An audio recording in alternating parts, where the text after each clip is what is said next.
रूसी दारुल-हुकूमत मॉस्को के करीब कार बम धमाके में रूसी फौजी जनरल हलाक हुआ। आलमी खबर रसा इदारे AFP की रिपोर्ट के मुताबिक जुमे के रोज मॉस्को के करीब कार बम धमाके में सीनियर रूसी जनरल लेफ्टिनेंट जनरल यारोस्लाव मोस्लाक हलाक हो गए। कत्ल की तहकीकात के लिए कमेटी बनाकर तफ्तीश का आगाज कर दिया गया। लेफ्टिनेंट जनरल यारोस्लाव मोस्का मिलिट्री के जनरल स्टाफ के मैन ऑपरेशनल डायरेक्टोरेट के डेप्यूटी हेड थे।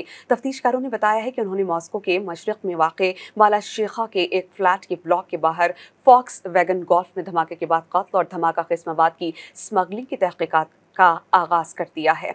सोशल मीडिया पर मंजर-ए-आम पर आने वाली तस्वीर में एक कार को जलते हुए दिखाया गया। एजेंट सोनामी तहकीकाती न्यूज़ साइट ने लीक होने वाली मालूमात के हवाले से बताया कि लेफ्टिनेंट जनरल बाला शेख में रहते थे, लेकिन फॉक्स वैगन उनके नाम पर रजिस्टर्ड नहीं थी। और रोजनामा अज़वेस्तिया की जानिब से पोस्ट की गई सिक्योरिटी कैमरे की फुटेज में एक जोरदार धमाके होते और कार के टुकड़े होते हुए हवा में उड़ते दिखाई दे रहे हैं। धमाका उस वक्त हुआ जब कोई शख्स कार की तरफ चलता हुआ दिखाई देता है। तफ्तीशकारों ने बताया कि धमाके के लिए देसी साख्ता डिवाइस का इस्तेमाल किया गया।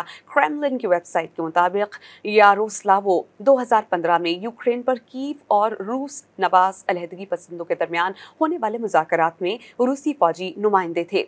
रूसी सदर पुतिन ने उन्हें 2021 में लेफ्टिनेंट जनरल तैनात किया था। मज़ीद न्यूज़ अपडेट्स और डिजिटल स्टोरीज के लिए सब्सक्राइब करें डॉन न्यूज़ पाकिस्तान।